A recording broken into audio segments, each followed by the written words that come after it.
What's up, men? Welcome to the Male Cartel podcast. Let's get started. Do you think men are important? Like for what? Men are not meant to be dominant. Men are meant to be submissive. Life's too short to exercise. I'm just gonna be honest. It's okay to be fat. Dispelling toxic masculinity and really redefining what it means to be a man. Men can cry. So it's okay to be weak. It's okay to be weak. I'm telling you right now, not everybody wants to see you win. You seem to be more woman than you are man. You don't have any manly qualities. You give them this message that it's okay to be a man. It's not okay, it's necessary. How are we going to do without men? You look around the city here, you see all these buildings go up, these men, they're doing impossible things. It ain't about how hard you hit. It's about how hard you can get hit and keep moving forward. How much you can take and keep moving forward. That's how winning is done. Be a dangerous man. Being dangerous is not being a threat. They're two different things. You can't be a good man if you're not a dangerous man. You say one disrespectful thing to my wife, I am not only willing, but I'm able to inflict great bodily damage. I'm going to do everything in my power to become a victor and not a victim. I can't explain it, but you better feel me. Winners win and losers lose. I can't explain it any better than that. I don't know how it happens, but winners win. And if you create a culture of losing, if you keep being a victim, if you keep letting losing happen to you, if you keep letting people do you and treat you any kind of way, it's going to become a culture. What's the matter with you? There is no tomorrow. There is no tomorrow. There is no tomorrow. Here's your host, Nick and Shane. Welcome back, guys, to episode 34 to the Male Cartel. My name's Nick. I'm Shane. We are so excited to be back with you. This was the almost the shortest episode that we ever had. Shane, do you want to tell everybody what you did? What you mean, like for today? Yeah. Well, I had forgot that we were recording, and I kind of got confused because to just clarity, I'm not the oldest one in the room. So that is Bruce Carell. But my internal organs is definitely the oldest, have been through the war. So I'm going to give myself a little grace. However, I was a dookie neck because we confirmed yesterday, the day that we were recording, and then so that today we were recording. And I had got a text from Nick saying, am I on my way? And I literally went, oh, poopy. Well, Producer Carell might be older. But he can introduce you to some apps that will like remind you and keep you up to date. Listen, I don't know if that's going to help. He's got an app for everything. I need an app, but I'm not technological savvy. He can show you. He can show me. I'll forget it though because I'm old. I got that Alzheimer's, bro. So this is what I told him we could do while we were waiting, or before I texted you. I was like, you know what we could do, because today's part 2 of what we started last episode. And so I was like, I could just read through the statements and then share my thoughts. And then I could say, Shane, what do you think about that? And then we could cut in one of the audio. 100%. 100%. And every answer would just be 100%. It would have been the shortest episode. I've been hilarious. It would have been so great. But you showed up. So I did, man. Late, but I'm here. Hey, that's all that matters. At least that's the first time it's happened. So, it's not a recurring theme. And so, if it is, then, Nicholas, you have my permission to cuss me out. Call me Kamala or Joe or whatever name that you want to call me. That's what Producer Carell was doing. He was saying that your memory was as good as Kamala's ability to speak. I may work out and all that stuff, but I ain't got the sharpest brain, bro. You're the brain of operations. It happens. You're the brain. That's why I've forgotten stuff. Yeah, it's not that I forgot. But what's crazy is it was on my brain.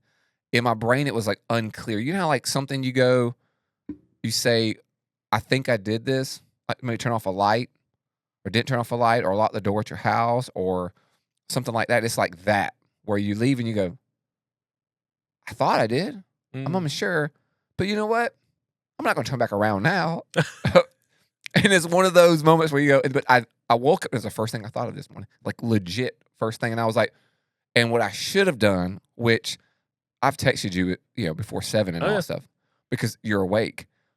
Normally, I would send you a screenshot of something that I think is like stupid or roasting somebody, and I didn't do anything when it was on my head. And then I sit through, an hour service for men's, and I'm listening. I have nothing else to do but sit.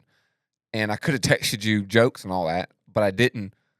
Anything. And it's like, literally all I could think about was like a few things I need to get done today.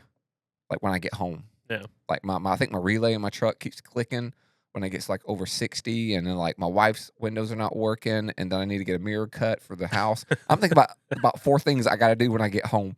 Like a honey to-do list that my wife is like has me on that I have to do one. Because I'm knocking off early today. So I was like, I think, and I'm just my brain. So old timers. Well, I think it's good, especially being that we do a podcast for men, because we always talk about keeping our commitments, but also being honest. We talked about that at last episode. Bro. Yep.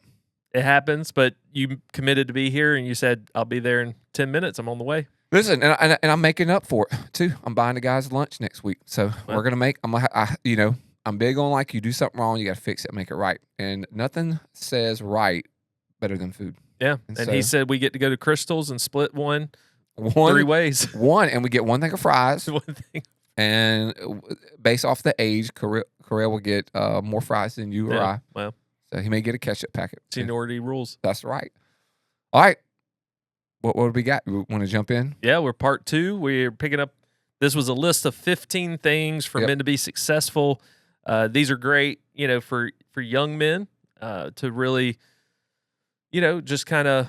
I mean, a lot of these focus around being respectable, where people will respect us. Did you want me to read it off, or are you going to read it off? I'm going to let you read it off, but let me do a backtrack. All right, this is where we came from. Number 1, never shake a hand while sitting. 2, never talk bad about the food when you are the guest. 3, don't eat the last piece of something you didn't buy. Amen. 4, protect who is behind you and respect who is beside you. Bars. 5, never make the first offer in a negotiation. 6, don't take credit for the work you didn't do, which is hilarious because I read that every single time, Nick, and I'm thinking about certain people, whatever. I am too. I'm judging like Luke 6 is applying to me right now. So here we go. 7, dress well no matter what the occasion. 8, speak honestly, say what you think, and mean what you say. You up?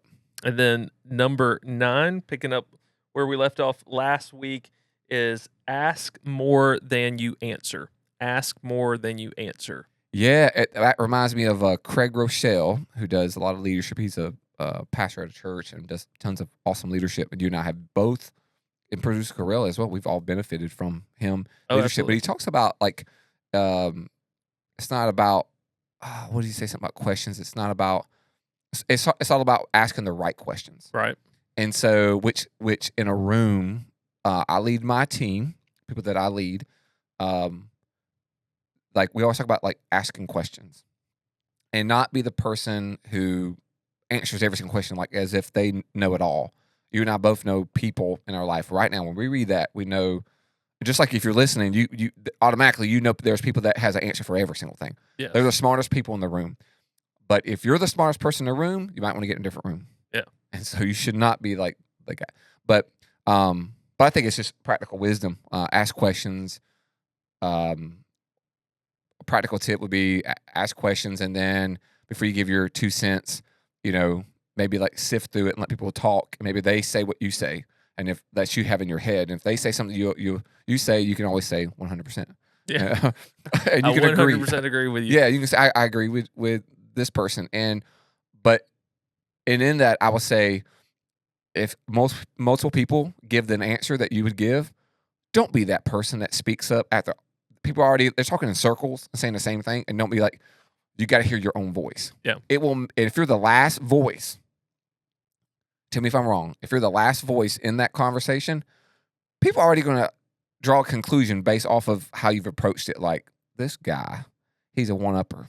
Like, he has to have the last word, and it's going to make you just look weird. It's going to kind of put a little, I don't know what you would say, like a notch or like a little asterisk by your character.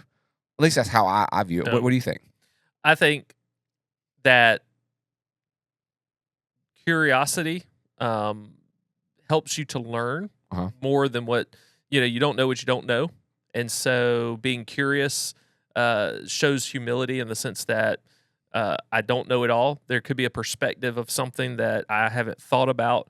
And so it helps you to learn more, but also, yes, not if you always have the answers or the right answers and you're not letting others speak into that, then why do you need that person on the team? And so now you're expressing by listening and asking questions, you're basically ascribing value to that person because you have them in that position for a reason. If I've got someone like on my church staff for music, I don't know all the answers to music. Now there may be certain things that I prefer or things I want a certain way, and I can express those. But at the end of the day, I don't know. That's producer Carell. Like he's an expert at music and producing music and all that type of stuff. And so I can come in and just say what I think or the way it is, or I can go, hey, is this possible? Kind of like we were talking about last time, or why does this have to be a certain way, and show curiosity on the front end. Sometimes you have to be careful with that because you don't want those questions to come across even as, the attitude, motivation behind it can be very telling as well. So you don't want that to be demeaning, but I have tried my best as a leader to work hard on that, ask more questions than give answers. And I think when it comes to us even having conversations with other people, when I managed the substance abuse program, guys would come in that practice different faith. I had a young guy that was a Muslim, and he had already went to jail for some crimes that he had committed at 17 years old. He had already spent some time, and they say, like, when you're in prison and in jail, like, you kind of group up for protection. But this guy had bought into the Islamic faith, like, strictly. Like, he was devoted to it. So I just told him, I said, all I know is what I see on TV, but I've never talked to someone personally and found out from them. So I asked a ton of questions versus just sharing the gospel right off. I listened to him, and then as I would respond, I would weave the truth of the gospel in and go, well, this is what I believe, or this how is it. But I would ask him questions versus assuming. We all know what assuming does to us. And it created a good conversation, and that young man ended up coming to faith.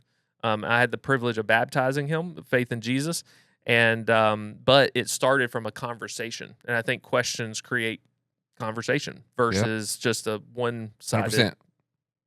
100%. Hey, 101%. So if you were in prison, would you side up? Who'd you side up with for protection? Jesus. If it's like you and you saw some Russians, okay, we know how we feel about Russians. We're not like racist or anything. I don't know if that's a race, but whatever. And would you like side up with them, or the skinheads, or the thugs? Who'd you, or the Hispanic guys that are like, who'd you sync up with? I'm creating my own group. Okay. What would y'all be would it be like the Shankers or something? The Shankers. That would be it. You wouldn't have to do. You literally would have to just go in and kill somebody real quick. Mm-hmm. Get your rep that you don't play. Yep. This is what I think you would do. This is how you would survive in prison. I'm telling you, Nick. If you're about to go to jail, not jail, prison. Go to jail, you're gonna get out soon. But like prison is different. For a maximum security type of thing, I'm listening. I'm giving Nick some wisdom. You set yourself apart. As soon as the confrontation you have, do not punch, do not scratch, don't even shank with a knife, don't do anything. You know what you do? You go to bite their jugular. and as you jump and y'all tussle and you just start biting and you rip off their neck and blood is squirting out and like they're killed, ain't nobody gonna mess with you no more, bro. Nah. And you turn around and you say, bring it on, and blood's coming down your face. Dude, that's it, bro. Yeah. Ain't nobody. Then, first day of prison.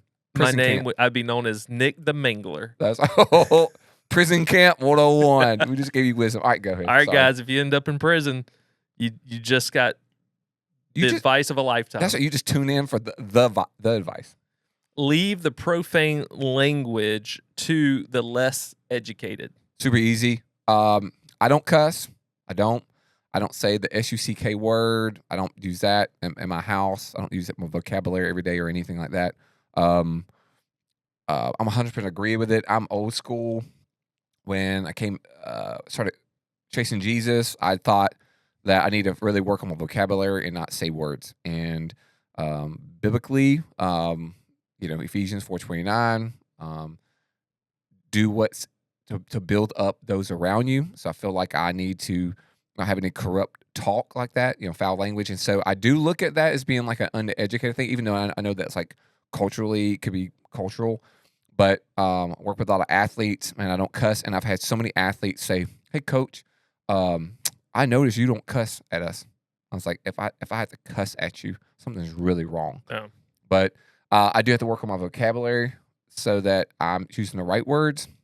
But I do think it's weak sauce, and that's my perspective. But I think that there's no reason why you have to cuss and be that derogatory. So that is me. I understand cultural references, and I understand the heart, and I understand all that stuff. But that's just what I think. But if you have a problem cussing, my advice is like, you want to be looked at differently, then you must do different stuff. No.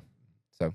Yeah, and I've heard some really great discussions on when the Bible talks about kind of vain talk or profane talk, what that looks like, because what would have been considered culturally then versus now. Even some who have pointed out that Jesus even calling the Pharisees sons of hell and vipers, what would that be related to today? Would that be considered cursing?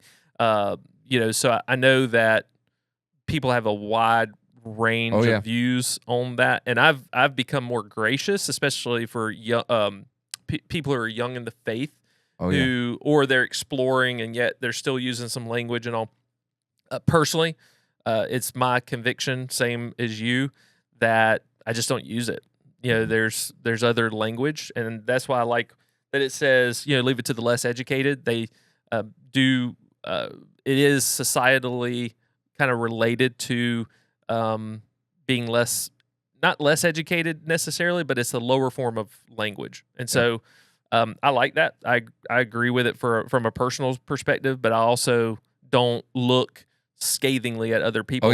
I know some pastors who have completely like unfollowed people because they may every once in a while have put something in their thing, and it's like, but then you're in the world, are you going to cut everybody off who may use a language you don't? I'm not that way. I'm not going to be that like dogmatic. That's right. For me, it's a conviction, but I think it's more of like one of those secondary, third level issues that has nothing to do with our salvation and stuff like that. Oh, 100%. I agree. I'm right there with you. The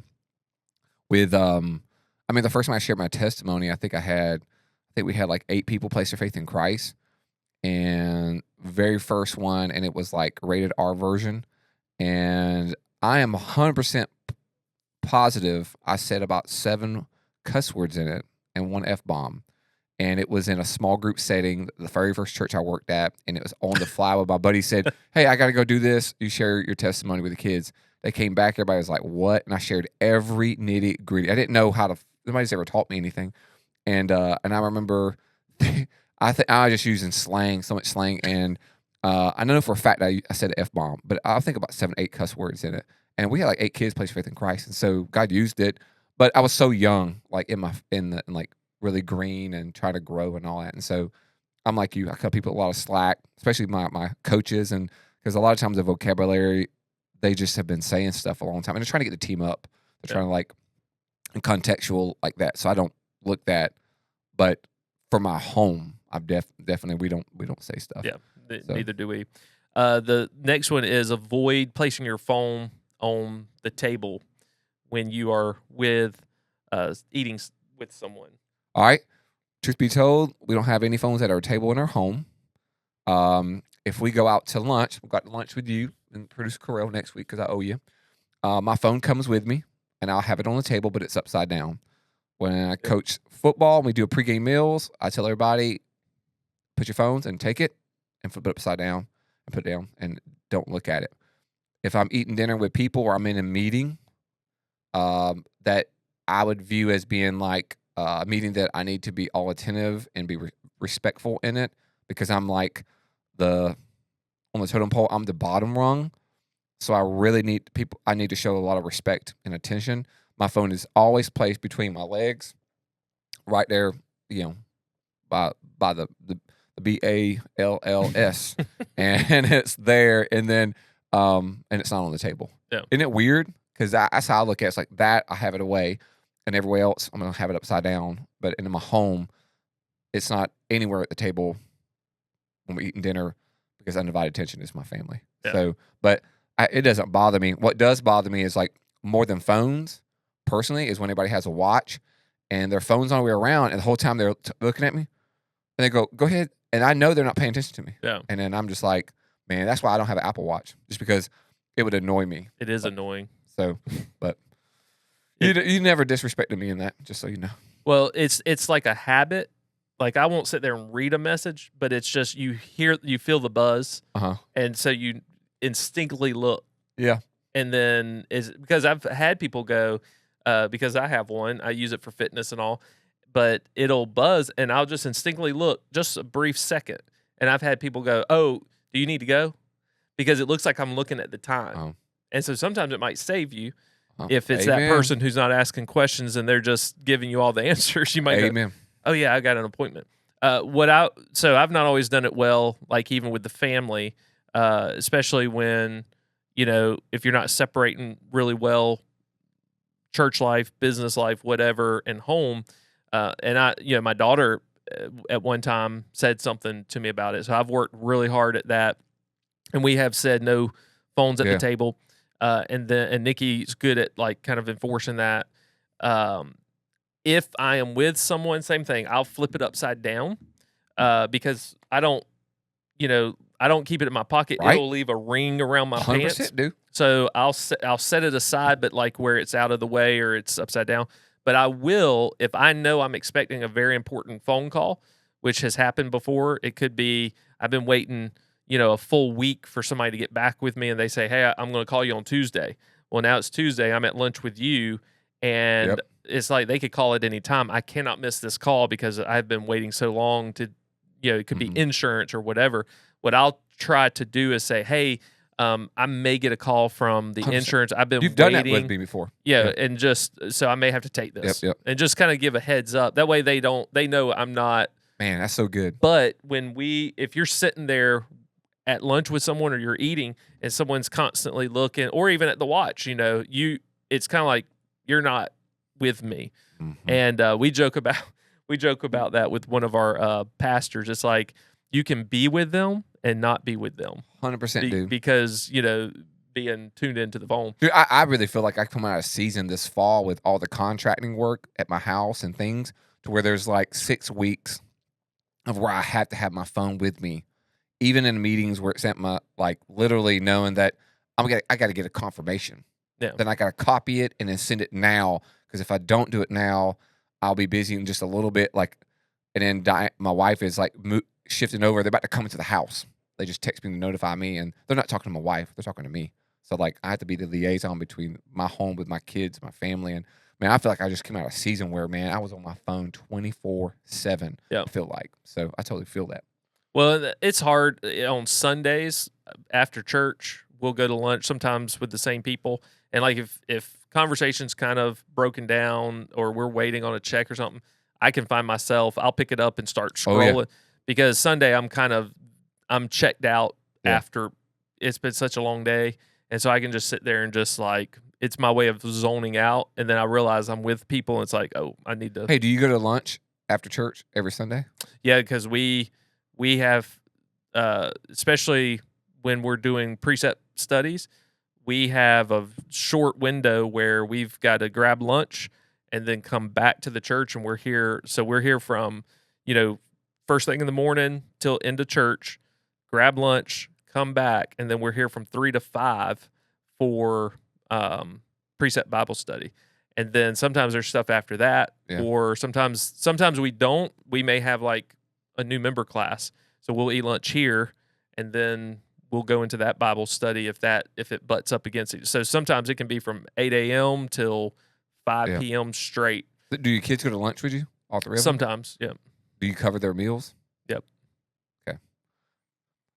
I'm not at that level yet, but I always think about. Do you cover your kids' meals? I do because they're little.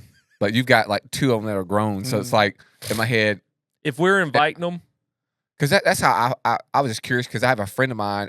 He don't do that. It's like they Dutch when they hit 18. Like literally straight Dutch. And I go, I couldn't imagine my babies, even if they were 24, if they're going to give me some time at 24 years old, I'm buying their doggone lunch so they can see me and they know that I love them. Well, that's what my parents have always done. That's right. You know, if they're like, hey, y'all want to go, they usually are getting our meal. And so at this point, you know, Trish, I don't know if I've mentioned to you, Tristan's moved out. He moved in with my mother-in-law. So, yeah, to get that time, at this point, yeah, dude, we're not paying for his everyday expenses. A meal, even if it's once a week, is nothing, you know, nothing compared to him living in the home. So now we get this opportunity to you're such a good dad. See him for an hour or so. Yep. And your dad really set you up for that too. Yeah. As an example. Yeah. But we'll do that even if the other day, one of his friends we hadn't seen in months, I didn't see him at church, but he was at lunch. And so Nikki's like, you know, get his. So I grabbed his check because, I mean, they've hung out at our house a lot. So it's like it's one meal. You know, it's not. Do you know, like, so I've never had examples for that in my life. In every facet, it was always like as a kid, we never went to restaurants or anything. And you get older, never really had that. Dinah's dad, if he invited you, even he wasn't. Pops was an amazing man of God, but like he really wasn't always like that at all. And so, but it's funny though, as I've gotten probably the last 15 years, there's people that God has put in my life that I know when I'm with them, they have a bend and a duty feel like they want to, like hospitality. It's their job. So I've learned to like let it go and let them like serve me and love on me and all that. One of those is your dad. I mean, the 2 guys that we've had on here, your dad and Daddy Mike, have set that example for me. Isn't that crazy? Yeah. And I don't hang out with your dad all the time, and I don't do 24/7 with Daddy Mike either, but just from a distance. And I have another guy in the church, and he does the same thing.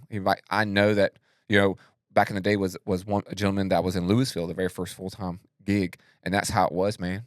Like I just knew he wants to love on me and I just had to accept it. And he was kind of like breaking the ground. So I'm grateful for the people. Now you start thinking about it as a man, like that set the example for me, even though I was a late example. So even if you're a man, it's better to have late examples now in your life, even if you didn't have it when you're younger, no matter what that example is. So in this case, obviously, it's not a huge thing. If kids want to go somewhere and we didn't have it, then we might go, hey, sure, if y'all are going to cover your own. There were times where we would be out doing stuff because I was working bivocational for many years. So there were times we're having to do stuff. We're out late to get home and to fix dinner. It's going to be even later for them. So we would go, I would say, all right, we can either go home, or we would do the $2 challenge at McDonald's. That's it. And it's like, all right, you can get like something you can get a drink and this, or you can get water, and you can get a burger and a small fry. However, you got $2. That's right. And that's what we would do. Well, I patterned some of the stuff because you used to say that a long time ago when your kids were young. And then when my kids, obviously has grown up into that, we've done the same thing when we were really tight when they were, 5 years ago. We're still tight, but we're not tight like we used to be. And it was the same way. Yeah. It was the Taco Bell when Taco Bell was cheap. Now it's expensive. So the next one is listen, smile, and most of all, let me pull it up. Listen, smile, and most of all, make eye contact. Well, I love it. Listen to people, be a listener. Oftentimes you say, well, do you hear me? Yeah. Are you really paying attention? And I think you listen with your eyes and your ears. So, like, you need to have eye contact. Yeah. I think smiling lets people know that you're engaged. Don't ever have a frowny face when people are talking to you and you're like, your resting face. Yeah. You should, as a man, go look in the mirror and look at your resting face. If your resting face like you're mad and ticked off, you might want to get a new face. I think there's a lot of people. There's a lot of people, man. They're always like bent out of shape. And then some people have permanent wrinkles where they smile all the time. And you just know, even when they're not smiling, they're still smiling. Yeah. But eye contact too. I don't look at anybody when I'm talking to people. I look at their eyes, and I don't look at teeth, ears, arm hair. I don't look at anything kind of weird. I just look at their eyes. And I used to not do that. I'd wonder and, but looking at the eyes so they know that I'm paying attention, I'm locked in. And what happens is, like I know, people get uncomfortable. Yep. And then they'll look away. Yeah. And if I'm talking about something sensitive to them and I'm a bigger guy, Yeah. 6'4", 240. So like, I will look away, so I don't look like I'm looking down or being intimidating. So like, I know my posture. I'm very aware of like who I am and what I could be very serious, passionate about something. Sometimes I have to look away just so I don't make it uncomfortable for them. But yeah, I love it. If I see them looking away, I'll try to look away. But my dad taught me, like, if he called us, especially if we're in trouble, it would be front and center. And then he always said, look at him in his eyes. I will catch myself, like with a serious face. And it's like, all right, kind of smile more. It's just something you got to be aware of. But yeah, my dad, because he did that, like, look at whoever's talking to you, make eye contact. Even if I'm at a church service, a conference, or whatever, I have to sit where I can see the speaker and I can watch them the whole time to pay attention. It's just something that was, ingrained in me. So definitely think that's a very good Producer word of Carell, advice. do you look at people in the eyes like that? But you just were talking to him and you didn't look him in the eyes. But when you're talking to him and he's on camera, then you could look. When you're ordering at Publix, do you look dead in the eyes and like, look at me? Do that? No. What color eyes does Miss Publix lady have? This is probably going to tell their race off the bat. Perhaps, right? Maybe if they're brown. If they have blue eyes, we know like more than likely it's going to be probably a white girl or something. Green eyes will blend you to everybody. Brown eyes, hazel. You could be anything. Yeah, my eyes switch between hazel and green. So if it's because I'm albino. Go. All right, 13. If you're not, I like this one. If you're not invited, don't ask to go. All right, 15 seconds. 100% fact. Don't do. If you're not invited to go, people didn't want you to come, so don't come. You're not wanted. And if they do invite you at the last minute, it's because more than likely they felt bad, they were guilted into it, and then they just do it. So don't do it. That's me. I don't ever go if I'm not invited. Yeah. Boom. I give a quick example. We had some friends that they would invite people like to go to dinner after church. Sometimes wouldn't invite us, and we would go do our own thing. But then if we invited a couple to go do something and didn't invite them, they would come and invite themselves, and where are we going? And so it's like some people have that mentality that we have to be invited to everything, but then they pick and choose who they invite to go. There could be a reason why we're inviting one couple. It could be we want to get to know them better, and you can't do that with multiple other people. There could be a number of reasons. And so, but we have had that happen a lot where people invite themselves into something. I have no problem going, here's a reason we didn't invite you, or we'll have to catch up with you another time. Nikki feels a little more, she's more merciful, and so she feels more obligated to invite them in. But a great rule of thumb, if you weren't invited, don't invite yourself. 100%. The 14th is never be ashamed of where you come from. Okay, that's kind of personal for me. From the standpoint that a lot of people didn't know my testimony or like my story or in my life or anything until I got probably close to 20 something. I used to be so ashamed because I thought like the abuse and my dad and all that stuff was my fault for a long time when I was young. And so I was very ashamed and always wanted to be something somewhere else.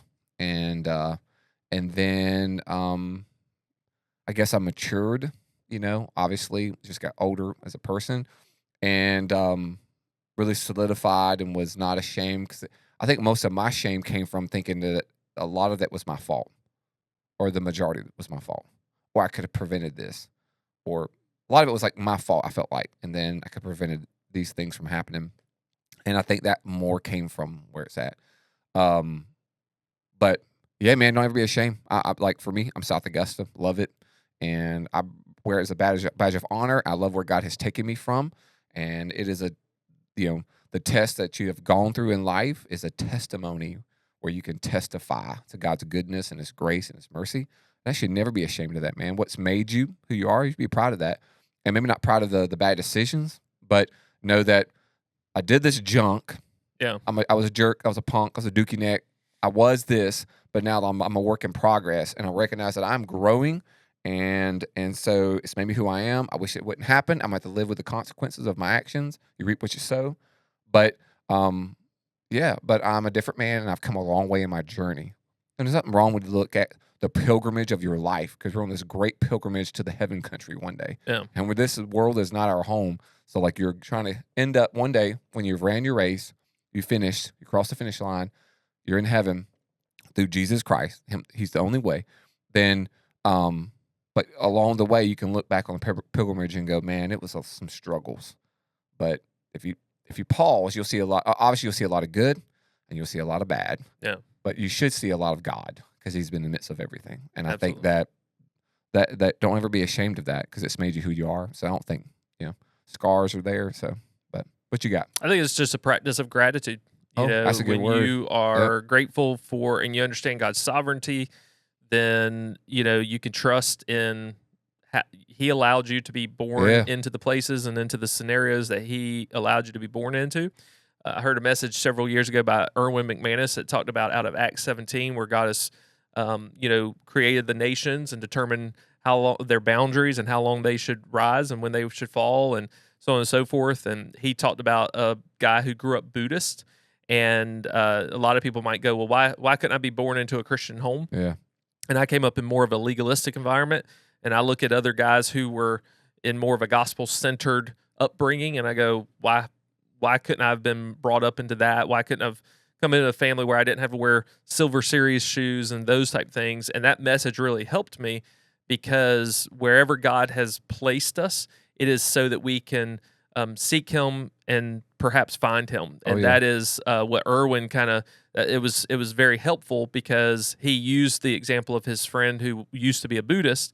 And the man said, because I was born into a Buddhist home, I did not know truth. And so I had to find it. And that's when he found Jesus. And so God has placed us where He has placed us in whatever environment and experience, so that we can find Him and know Him. You preaching now, bro. And so, well, I mean, you started the sermon. Take a moment, go and pass around the offering plate. Go pass the offering plate. You can pass the online giving. the Venmo, Cash App. But anyway, so I think it's just being grateful and knowing that God allowed it, and so I'm grateful He gave me life, and He gave me the experiences He gave me. So, and then the 15th is don't beg for a relationship. Okay, keyword beg, and so I agree. Do not beg for a relationship. I believe that in relationships, like there are your covenant, if you're married, you're in a covenant relationship with your wife, your bride, and then like you're going to work at that. And I think things that you're responsible for in the relationships, like you as a dad, you have kids, and you have to work for it. And sometimes you are kind of begging. Sometimes you are like you're seeking them. Maybe they're like running away and all that. But in just a general relationship outside of like your responsibility, like I personally don't think that you beg for it. I think things should be easy, and I think it's okay to know I click with this person and I don't click with this person. And there's somebody that like you can always trace it back to when you were a child, and maybe they were somebody that was like really popular, and you wanted to be their BFF because they're the most popular person in the room, and you would do anything to get their attention and to do anything to keep their attention. And so you're begging for space, and it's not. And they're probably not going to give you what you want. They're not going to speak into your life as any kind of positive, keep you on a string. And it could be, at the core, it could be very toxic. And I think it could be a cancer. And so I think you don't beg for that. I think relationships, I'll sort out friendships with people and go, man, I really jive with them. Like, I feel like there's a common bond, with a kindred spirit, Anna Green Gables type of thing. Like we are kindred spirits. And then there's been times where I go, man, I really like this guy. I get a chance to know him a little bit more. I go, man, like we just don't click. I thought we did. We just don't click. We're just two different worlds on some things. And then that person has like wanted to be with me, for instance, now that I'm older. And then I go, man, it feels weird. It feels awkward. And it's like, bro, we're not even on the same page. We have a lot of similarities, but we're not even on the same page. I go, man, this relationship's going to take a lot of work. And guess what? I do a lot of work anyways. Or if I'm in a relationship with somebody and I really dig and I'm trying hard, but they are not receiving anything, it's me that's trying to force every date, lunch date, whatever it could be. I know that they're just being, there's a hole there that I'm trying to like get to and fill it up to make this thing work. or I'm building this bridge and it's getting burned down the whole time. And man, there's other places. We're too busy as people and there's things that we got to do. Yeah. And so I would say that you'd feel empty and then it'd be very taxing. So I probably wouldn't be wise, but what you think? Yeah, I think one, I've heard a statement that's similar to,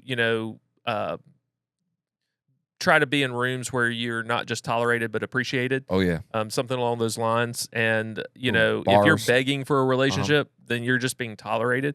I think if you're begging for a relationship, it also shows a lack of self-esteem because obviously you're like you said, you see this person's popular or there's somebody that you want to be associated with or known by or whatever, and it just shows that you're thinking less of yourself. I would go pursue people who want to be your friend, who want to be in a relationship with you.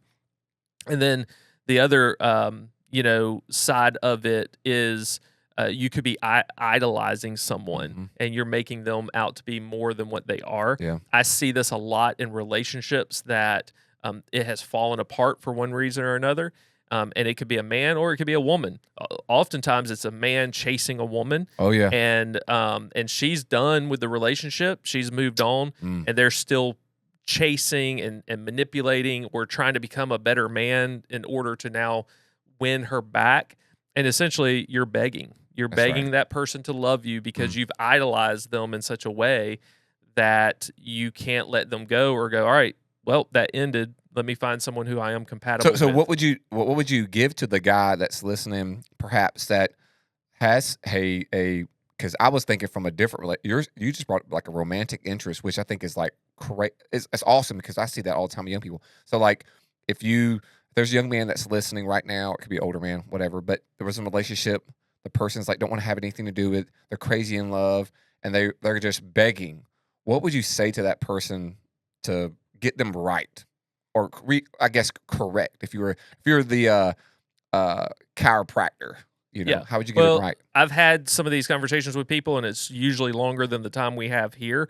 I would start with, if this is a Christian young man, I would say, one, you're idolizing that person. You're wanting her more than you're wanting really God, because if she means that much to you that she has crushed you, yes, it hurts to lose someone, to be broken up with. But you almost get into stalker realm if you keep pursuing after they're like, I'm done, and you think you're going to win them back over, but you're pushing them away. Yeah. So I would say take time to self-examine, to think back on some of the things that she said caused her to walk away, and to work on yourself. Yeah. Get yourself to be in a place that you're lovable, that you're respectable, whatever, that you can maintain a relationship. Because if you can't love yourself and if you can't discipline yourself, you can't be in a relationship. So you've got to work on yourself, become the young man or the man that God wants you to be, and then from there pursue a healthier relationship, but to keep that in balance where it's not so damaging to you that you lost this one person. That I don't know what the psychological issue is there, but would it hurt? Like if something had happened to Nikki and myself? Yeah. I mean, I've been broken up with. I've had girls cheat on me. It hurts. But at the same time, why am I chasing her so much when she's obviously not in love with me to the point that she would walk away from the relationship? Yeah. There's something wrong if I can't let that go. And so I have to identify that. But I've had conversations with guys, and sometimes it's more intricate because you got to listen to what they're saying and then tackle those things to go, I think there's other issues here. But I would start with looking at yourself and finding out why you can't let her go, but yet she's let you go. Have you ever, do you feel like when the guy, when he does correct some things, there's some like maybe some inconsistencies and some character flaws and all that stuff, and he fixes them, and then he's say chasing the right thing, doing the right thing, working on himself, etc. Do you think that then the girl sees it from a distance, even if she doesn't verbalize it, and sees and respects him for it, kind of gets respect back, even if the relationship doesn't work out? At least there it goes, I respect that guy. He looks different. Yeah, I've seen some marriages be put back together. Oh, yeah. Where guys or women went and worked on themselves. Yes, but the fear is, so I've had a situation with a conversation like this not too long ago. A guy was basically saying, if I basically pause, I do nothing, I say nothing to her, and I just work on myself, then she could move on and get in another relationship. Yeah. So now you have a sense of control. You're trying to control the situation. You're not trusting God, but you're so wrapped around her, you're not willing to do the work on yourself, but you're willing to say you're doing the work so that you can get her back. Sure. But you're really not, because you're afraid she's going to move on. If she moves on, there's other women. But there's some kind of addiction, or there's something wrong there when you can't. That's right. Move on. And so, if you can't stop to help yourself, but yeah, she may respect you down the line. Who knows? It could work out down the line, but that can't be your motivation 100%. for becoming a better man. That's right. Yeah, man. There's other fish in the sea, other fish in the pond. There's bass, brim, and crappie. And so, never know what you're going to catch. Yep. So, well, that's it. We just wrapped that up. 15 statements. We just did 8 on the last podcast, and hopefully beneficial to you. You have any closing thoughts? Well, Nicholas? This is our first weekly, back-to-back episode. We're not going to try to fit 7 ideas in each episode. Our aim is to probably keep it about 30-35 minutes. Yeah. But because this was so long, we wanted to knock those out, and so you can look forward to shorter episodes, but each week and then longer episodes when we have a special guest. Yeah, because we want to honor their time and learn more about them. And we got some things that lined up already that we're doing. So look forward to that. Well, if you like, subscribe, leave us a comment. Love to hear from you, and do all those things, and get 1% better every day. All right, peace out. We'll see you. See ya.